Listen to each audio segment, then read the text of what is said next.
ابو محمد نبي تعطينا شرح عن الدلال والشغل الزين ذا اللي مرتبه بيض الله وجهك. والله بسعد.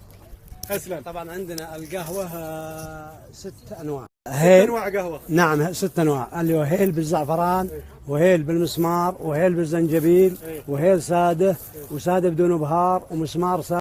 اي نعم 6 انواع. وعندنا الشاهي 13 مذاق. ما شاء الله. اي نعم. والبريق هذا وش قصته؟ البريق هذا طبعا ياخذ 540 لتر. ما شاء الله. هذا ادخل وانام واكشت فيه، انزل عزبتي وزين قهوتي فيه. جوته كم لتر؟ 540 لتر. 540 لتر. نعم. ما شاء الله. تانكي تريلا ما شاء الله. نعم. وهذا ياخذ 110 لتر. ما شاء الله. هذا طبعا اشتهر باليوتيوب، شاهده اكثر من 7 مليون شخص. ما شاء الله. اي نعم. دخلت في هذا ما شاء الله. نعم. وعندي نوع ثاني ادخل يطبقون عليه برضه. هذا دخلت فيه نعم موجود باليوتيوب، لو كتبت سمنة دبيان يطلع لي. ما شاء الله. 28 لتر. هذه تاخذ 28 لتر. نعم. وهذه تاخذ 16 لتر. ما شاء الله تبارك الله يعطيك العافيه. وهذه الاباريق وش فيها؟ هذه طبعا اباريق فيها 13. نعم. هذا مذاق. هذا مذاق شاي تخسيس.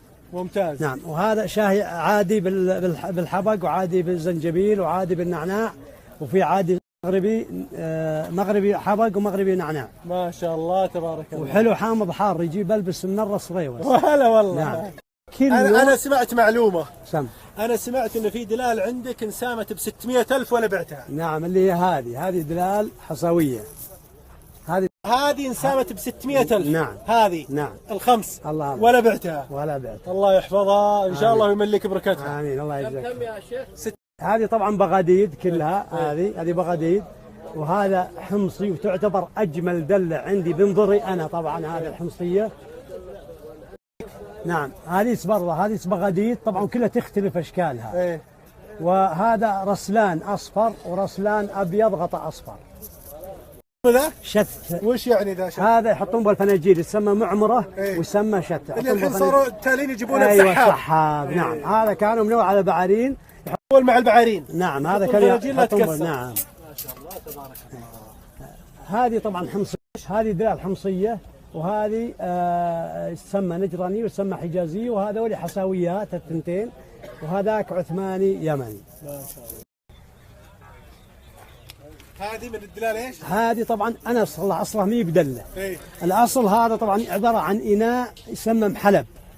هذا عباره عن محلب الاصل، ما هو بدله. له جناح كذا بحيث ان المرة تحطه بين فخوده تسدع عشان تمسكه وتحلب بيدينها كلها. يسمى محلب.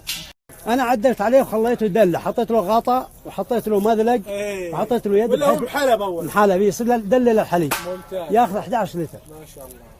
برضو دلال حقت حليب، بس انا عدلت عليه صلحت مذلقه بدل ما هو بكذا خليته بالشكل ذا اجمل. ما شاء الله. شغلك كله زين بيض الله وجهك. وانت يعطيك العافيه على الاستقبال الزين والترتيب يا هلا بك والله، واتشرف الحقيقه. الله يشرفك دارك. الله يحييك. بيض الله وجهك. يعطيكم العافيه يا شباب. الله يستر عليك.